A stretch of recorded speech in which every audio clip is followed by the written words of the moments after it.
And as a result, they delayed the Cybertruck. They delayed the Semi. He effectively said FSD does not work. That was essentially a quote from him. Welcome back, everybody. If you're new, my name's Nicholas, and this is Investing Against the Grain. In today's episode, we are going to take a look at the largest contrarian against Tesla. Tesla's biggest bear, Gordon Johnson. We're going to watch a couple of his interviews on CNBC, and we are going to dismantle every one of his points and arguments one by one. It's going to be embarrassingly simple. Okay, if you enjoy this type of content and you like taking bears down, especially Tesla bears, do us a favor, hit the like button, hit the subscribe button, and let's go ahead and get into it. So let's talk about some numbers. So we're looking at 2Q. We already have deliveries. We know that from the fourth quarter of 19 to the second quarter of this year, Tesla's market share in Europe has fallen from 33% to 15%, even down from 1Q. In China, their growth market, from the first quarter of 20 to the second quarter of this year, their market share has fallen from 23% to 11%. So in the two of the three largest global markets where you have competition, Tesla is ceding significant market share. So I think that's going to be a key point of focus. Now, if we take a step back and look at the numbers and we can get into this, I think there's risk to the consensus estimate because while they sold more cars, their biggest credit customer, Stellantis, keep in mind, Tesla has never made money in any single year, excluding credit sales. Their biggest customer, unexpectedly early in 2Q, said, we're no longer buying credits from Tesla. So we can get into the numbers, but we think there's a potential miss in the offing when they report earnings after the close. This is such a straw man argument, saying that Tesla is losing market share in 2 out of the 3 biggest EV markets. First of all, notice he said 2 out of the 3. You know why? Because the largest one is North America. And you know who's leading that by about 70%? Give you a guess, probably Tesla. Now, with Europe and China, this is, again, a straw man argument. So his logic is that Tesla is losing market share because the percentage of EVs out there that are Tesla is diminishing. But this is just not a good argument because if I took a pie chart, right, and I sat there and said, okay, this is all Tesla, and then all of a sudden, there's a new person that gets into the game, say Ford with their Mustang Mach-E, say Volkswagen with the ID4. They weren't in it at all before. So now that they got into it, of course, now they're going to have a portion of that pie. That doesn't mean Tesla lost market share. That means there's new entry into the market. So, of course, the percentage is going to be different.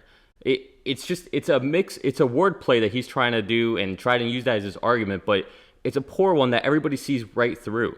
At first, the iPhone was the leader in any phone market or any smartphones out there. Right? They're the ones with the touch screen. They're the ones that could do everything that the iPhone did. And then guess what? Here came Samsung, right? Here came a Motorola with their solutions, right? And slowly, all of a sudden, Apple lost their market share. Last I checked, Apple is the largest company in the world by market cap. So this is not a good argument at all. All right. One thing I want to touch on, just because it's definitely a factor on the markets today, Bitcoin is up big this morning. We're seeing it's up over 39,000. The stock fell hard after they announced their Bitcoin investment, but with Bitcoin back up, we saw Bitcoin actually even spike after Elon Musk, Cathie Wood, and Jack Dorsey had a little chit-chat about it at the B-Word conference. Any chance that this surge in crypto could just give an additional, I know you're not seeing a boost, but give an additional boost to Tesla's stock at earnings?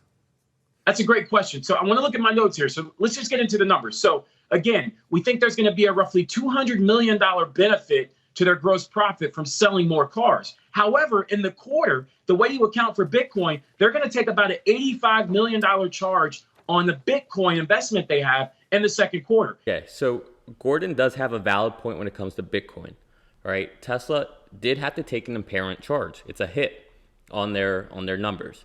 Okay, now he was wrong. He was just flat out wrong about the amount. He had 85 million impairment charge that he was calling for within his numbers. Now, to be fair and transparent, I also had called over what Tesla actually had to take as far as the impairment charge. In my model, I had 101 to 104 million that I was expecting.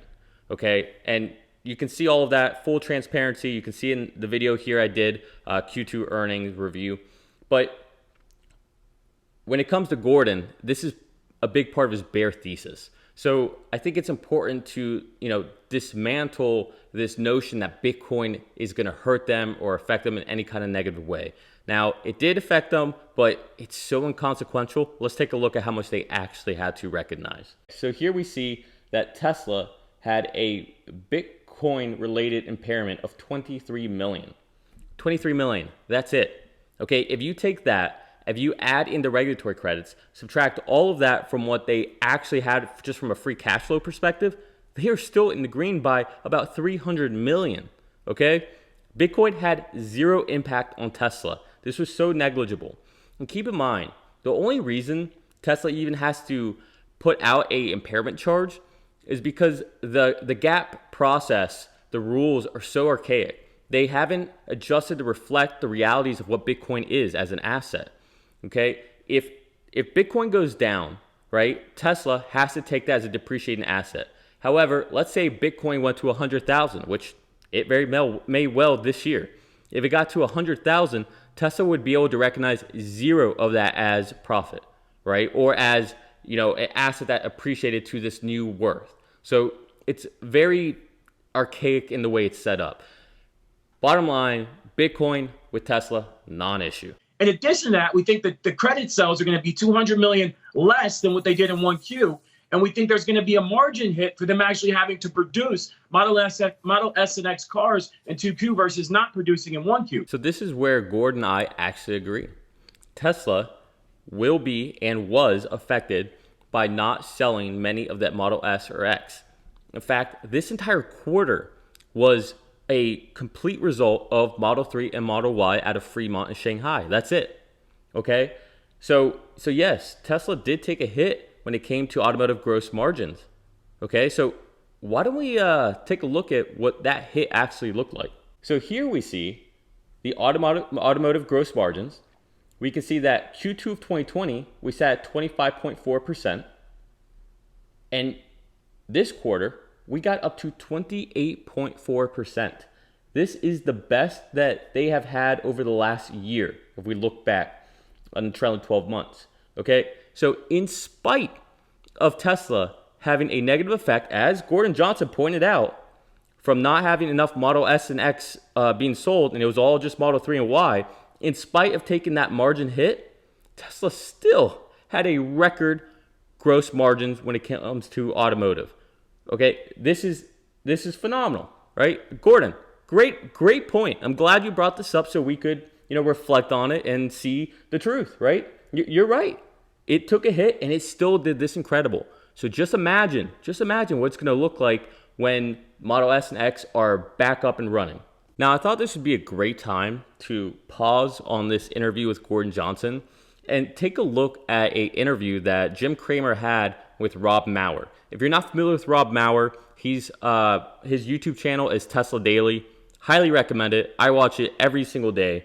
But Rob Maurer had a very interesting point. Let's take a look at it. And we're going to leave it there. I want to thank you, Rob Maurer, for putting it in perspective, because I think a lot of people are thinking, what the heck? Why is it down? I think you nailed every single point. So, Rob, Jim, great can I give you one more point? It's going to be super quick. Sure, this is the secret. What the hell? This is the secret. I think everyone is missing this right now with Tesla. So they demonstrated this quarter how profitable the business is structurally with just Model 3 and Model Y. There was almost no volume from S and X. There was actually a loss on that business. When S and X comes in the fold, that's going to be another $2.5 billion in revenue a quarter. It's going to be another $750 million in gross profit, and the fixed costs are already there. So almost all that's going to drop down to operating income and the bottom line. When that happens, that's going to add about 50 cents earnings per share to Tesla's earnings per share, GAAP earnings per share. That's going to bring the forward PE basically to 100 at current levels. And as we just talked about, they're poised to triple with Berlin and Texas. So people are missing this. It's an opportunity, I think. So I just want to get that point across. I don't think I have to say much more there. Rob said it excellent. People are missing this huge opportunity. Let's get back to the interview. So the number, the kind of back of the envelope number we're looking at, non-GAAP net income, we're seeing a number close to 985 million, whereas the street's at 1.1 billion. So net income attributable to non-GAAP, right? We had Gordon thinking it would be in the high 900 millions. Wall Street was thinking 1.1 billion. And Gordon thinks it's going to be a miss, right? He thinks it's going to be, nowhere near a billion. Meanwhile, if we take a look at Tesla's revenues, their financial summary, we can see here they actually reported 1.6 billion. Okay, 1.6 billion. Gordon was off by almost 700 million on what he was calling for Tesla. Not only that, year over year, from Q2 of 2020 to Q2 of 2021, they grew their net income by 258%. Okay, this is what we talk about with companies that have exponential growth, right? People think too much about a linear progression. As humans, that's what we think about. But we need to learn to think in exponential terms, and that's what's happening with Tesla. You don't go from what they had in Q2 2020 at 451 million to 1.6 billion on a linear path. This is exponential growth, okay? This is that S curve, and we're just getting started. That snowball is just starting to pick up steam, and it's going to continue to accelerate. So, Gordon, nice try, but you were way off. To your point, Bitcoin is actually going to be a headwind for them in 2Q when they report numbers after the close. So we think that's actually going to work against the company, not for them. With respect to today's move, I think people want to see how it moves through the quarter, because the way you account for it is you market to market at the lowest price any individual day in the quarter. So one day's move we don't think is going to be big enough to really help the company. So, Gordon, I'm going to say this, and don't take it the wrong way. You're a bit of a contrarian, obviously. You have a different take than most of the street. Most of the street sees Bitcoin, not Bitcoin, I'm conflating them right now. Tesla having a very strong quarter with revenues up about almost 89% year over year. One thing I want to look at is deliveries. We've seen sequential improvement and year over year improvement in deliveries from Tesla. 185,000 in Q1, over 201,000 in Q2. What number would actually be impressive to you and for kind of meet the expectations that you have and also investor expectations? Yeah, again, that's a great question. Let's take a step back. So look at Tesla trading at about 100 times earnings, 100 times earnings versus the auto industry average of about 6 to 7 times earnings. That's not a mistake. That's real. So you think about it. Last year, Tesla sold 500,000 cars, right? VW, whose Tesla's valued at a multiple, right? Their market cap is a multiple of VW, sold 13 million cars. So already in this valuation, Tesla is being valued as if it's growing its deliveries 100, 200% per quarter. That's what the valuation suggests. So going from 185,000 cars to 200,000 cars, while impressive to some, if you look at their valuation, I think is a disappointment. So we need to see this company get to multiple millions of cars sold per year to justify even half of its current valuation, and it's just not there. And I think as the market realizes, Tesla, when they see competition, China, EU, where they're ceding significant share, as the market realizes they're no longer going to get these credit revenues that they've gotten that have been the bolus of their profit, I think the valuation is going to come down tremendously. And when you look at it, look at GSX, right? Look at these Chinese online education stocks. When the market comes to realities, drastic things can happen. And we think over the next 12 months, that's going to be the case with Tesla. Okay, so Gordon just doesn't understand what Tesla is, which is bewildering to me because he is an analyst. I mean, if I had such little understanding and competency with what I do as an engineer, I'd be fired. Okay, there's no way they would let me keep working, doing what I'm doing. And maybe that's because I live in reality where, physics and math and, things having actual meaning matter. So let's go ahead and real quick take a look at what Tesla has cash on hand. So if we look at here, we see cash on cash equivalent. Tesla is sitting at $16.2 billion is the amount of cash they have on hand right now as of the end of Q2. Okay. Debt-wise, they have about $7.8 billion. They have more cash than debt. Meanwhile, you're trying to compare Tesla to Volkswagen, to Ford, to GM. At the rate that they're going, these companies are going to go into bankruptcy. Again, minus Ford, but Ford is on that path too, right? They have so much debt. They do not have more cash on hand than they have debt. So just off that premise, you cannot compare the two, Gordon. Okay, now let's look at this image that was created by my fiance. Shout out to her. Appreciate the help.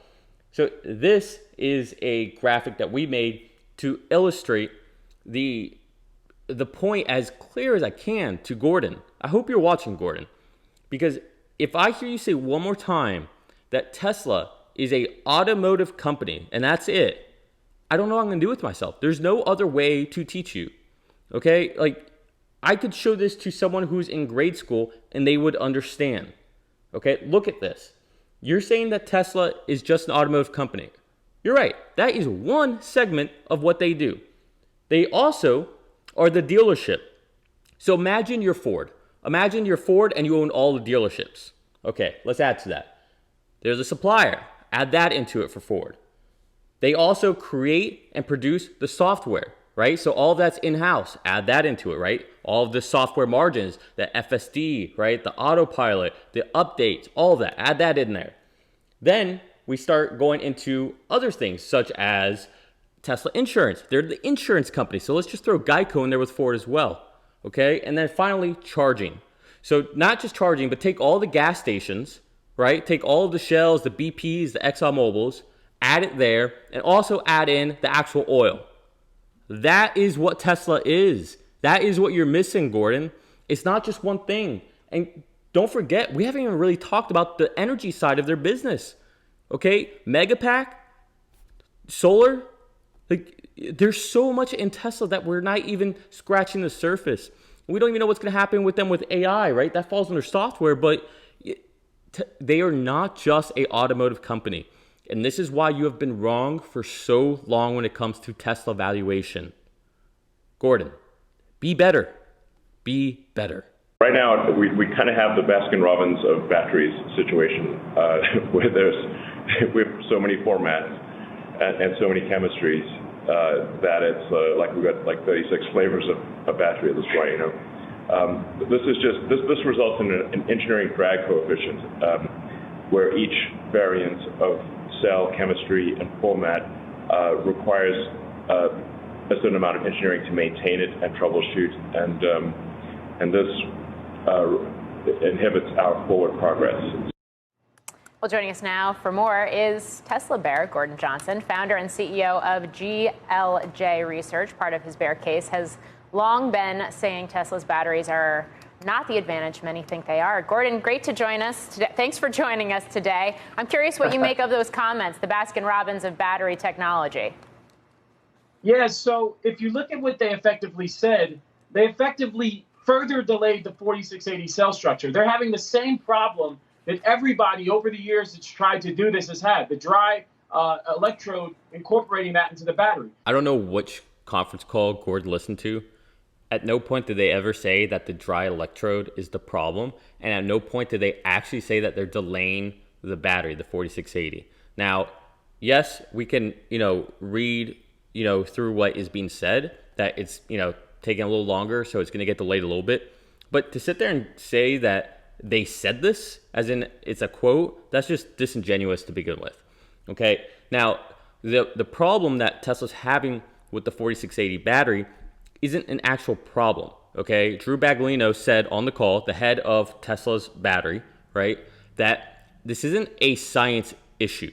It's a pure engineering problem at this point. It's not a matter of if, it's a matter of when, okay? The current problem that they're having is taking the cathode and compressing it down, okay? Think about a pancake and having to, squeeze it all the way down to compress it to fit somewhere, except a very thick and hard pancake, okay?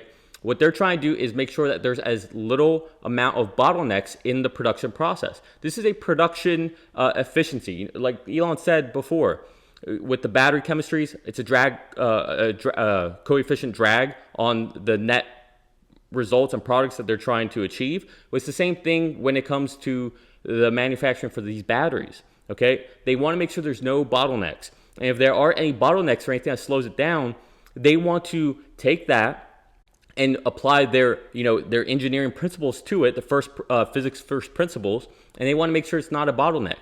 They are doing all this in California in their Cato facility. Okay, this is where they're testing everything. Okay, now in this testing, the whole point of that they're doing this is so that when it comes to Austin and Berlin, and they try to ramp up massive amounts of production of the 4680, all of the bugs have already been worked out. Okay, this is the kind of thing that most companies, they would not be thinking 2 steps ahead, saying, hey, before these factories are even built, before the battery portions of those factories are even built, let's go ahead and make another factory, and let's go ahead and learn all that we can about the process and how to make it more efficient. That's what they're doing. Okay, this is not a big deal. So I have no idea why Gordon is, well, I know why. Let's continue. So we believe last night they actually delayed this battery by at least a year. We've said this for a long time. We said they're going to have a hard time achieving this battery cell structure, and they said that. And as a result, they delayed the Cybertruck. They delayed the Semi. He effectively said FSD does not work. That was essentially a quote from him. Okay, so way more disingenuous comments from him. Elon never said FSD does not work. What he said was sometimes it's hard to see incremental improvements. Sometimes it's 2 steps forward, 1 step back. But if you do that 1,000 times, you're still moving forward. That's what he said. Okay? They are working on solving the hardest problem that has ever been attempted to solve in mankind. Okay? This is real world AI they're trying to solve. Now, when it comes to the battery, they never said that it's delayed by a year. Gordon's making this up. The Semi, they did say it was delayed till next year. And the Cybertruck, yes, it's going to be delayed because it's going to rely on the 4680 batteries. However, Gordon, you sit there and you talk about these things being delayed. All right, the 4680 will cut the cost of batteries in half for Tesla, in half. If they're delayed and they're behind, where's everyone else? Where are they at? They're nowhere close. They're not close to the batteries Tesla has today. Today, Tesla has less batteries with longer range than anybody else. Okay, check out this video I made with Sandy Monroe that lists out a chart of all the vehicles and their batteries, the amount of batteries they have in there and their range. Check it out here, okay? Tesla right now has more than anyone, and they're about to drop it by 50% in cost and grow it almost exponentially with range, with charging times. This is unprecedented. And for you to sit here and complain that they're behind on working on the world's hardest problem of solving real world AI. They're behind on creating the newest revolution in battery technology. Sorry, Gordon, that they're pushing things off by a couple months, by 6 months, maybe even a year. Even if that happens, why does that matter in the big scheme of things? As real investors, especially as people who believe in the methodology of investing against the grain, we are long-term holders. Who cares if it takes a year? The big deal is what happens in the long term, in 5 years, in 10 years, in 15 years. Tesla is redefining the world, and that is what we're investing in. So a lot of these things that Tesla is being valued as a technology play, last night they pushed out. And we think that's going to weigh heavy on investors' minds.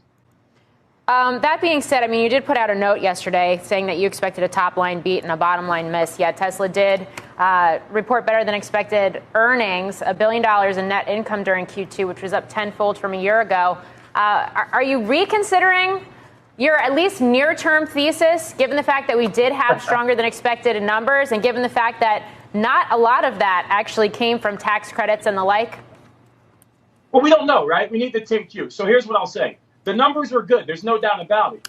But the quality of the earnings were poor in our view. If you look at the rate of growth of their operating cash flow versus the rate of growth of their net income, the quality of earnings is actually getting worse. I don't know if Gordon needs to learn how to read a financial statement, but talking about Tesla's operational income that they currently have, right, the cash on hand that they have over $16 billion on hand. They only have $7.8 billion in debt. That's a good place to be, in my opinion. Okay, not just that, but he's talking about how they're chipping into that bank that they have, 16 point something billion. The only reason that even went down was because they decided to pay off some debt that they had. Okay, Tesla is working on getting a higher credit rating, and what they did was they paid off some debt. so that in the future they could potentially get even cheaper debt. Right? That's no different than any of us deciding to refinance our house.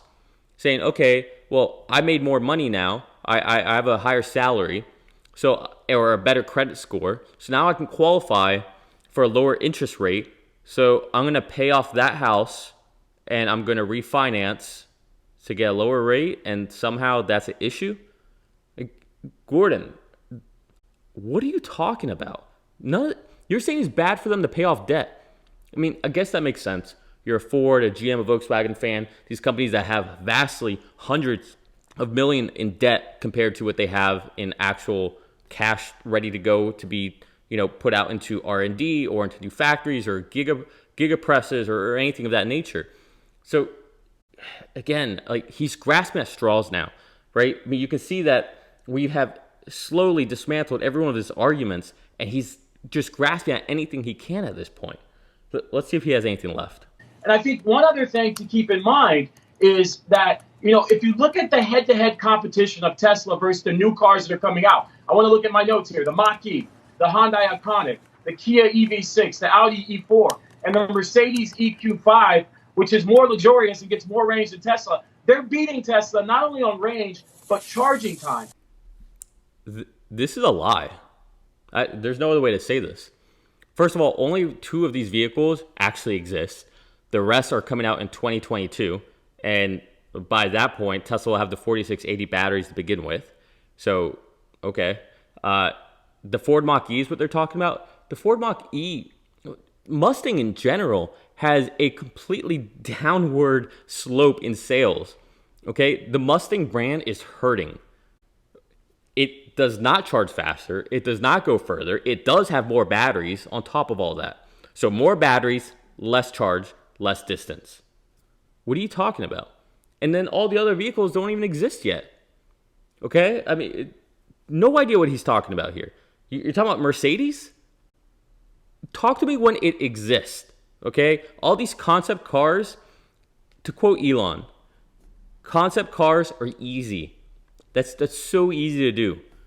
Volume production is one of the hardest things he has ever done. And keep in mind, this guy learned rocket science on his own and started his own rocket company that is now arguably the leader in space technology, in rocket technology, in reusable rockets. So that's what we're talking about. He's saying volume production of vehicles is the hardest thing he's ever done. Just to put it in perspective. So I think that's important. And the other thing I'll note is, despite the earnings being good, their cash balance fell of roughly $1 billion quarter over quarter this quarter after falling $2 billion last quarter. So despite record net income, they're still seeing significant cash burn. And their receivables are up and their inventory is up. Okay, I already touched on the whole, 1 billion, 2 billion cash flow, right? How much they have, how much they're spending. They're paying off debt. That's all they're doing. They have more cash on hand than they have debt. Like this is basic math. Any household would like to be in that kind of state. Any company, Ford, GM, they would all love to be there. But then he also goes on to say that they have more inventory than or their inventory number is growing. Okay, this again is absolutely ludicrous. Let's look at this. Global vehicle inventory days of supply. Okay, back in Q2 of 2020, they were at 17 days of supply. Since then, they have increased their vehicles to 200 and call it 4,000 vehicles. Okay, and this is from 82,000. So roughly more, well, it's more than double. Okay, it's like 120% or 151% year over year growth in vehicles. And again, remember, in Q2 of 2020, they were at 17 days worth of vehicles of supply. They're at 9 now. So growing production by 151%, and you only have 9 days worth of inventory. Keep in mind, this is the second lowest amount of inventory that they've had in the last year. And they have the most amount of vehicles they've ever made. So how can you sit there and say that they're growing inventory? They're not growing inventory. The second a car is made, it is sold. The only reason there's even 9 days here is because they can't claim those vehicles as sold until they've been delivered to the customer. So odds are the majority of this 9 days It's just cars that haven't been delivered yet. So again, this is just a lie. This is just disingenuous. They are declining in inventory. They are not growing in inventory. You try to buy any Tesla right now, you are, especially North America, the largest EV market, you will not get a single vehicle this quarter. It's sold out. Okay, it's sold out all through October. I have no idea what he's talking about. So there's specious accounting going on that we need to see the 10Q to really get a handle on. So overall, the numbers, the income statement numbers were good, but the cash flow statement numbers were very questionable. And all of the things that people are excited about, the Semi, the FSD, the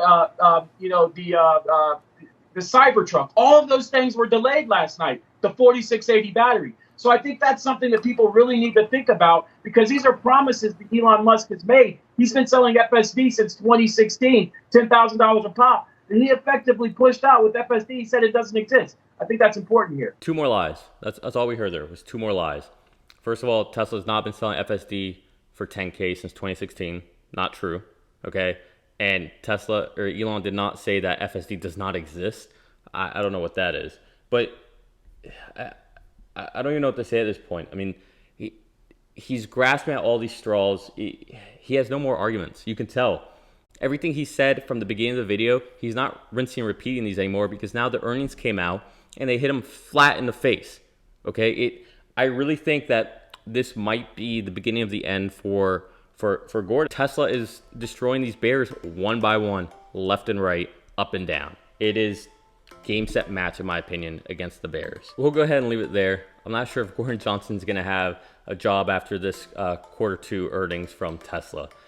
There's really not much to pick apart on Tesla after this latest quarterly earnings. So we'll leave it there. Do me a favor, if you enjoy this type of content, if you like, refuting and going against and proving the Tesla bears wrong, hit the like button, hit the subscribe button, and as always, I'll see you guys next time.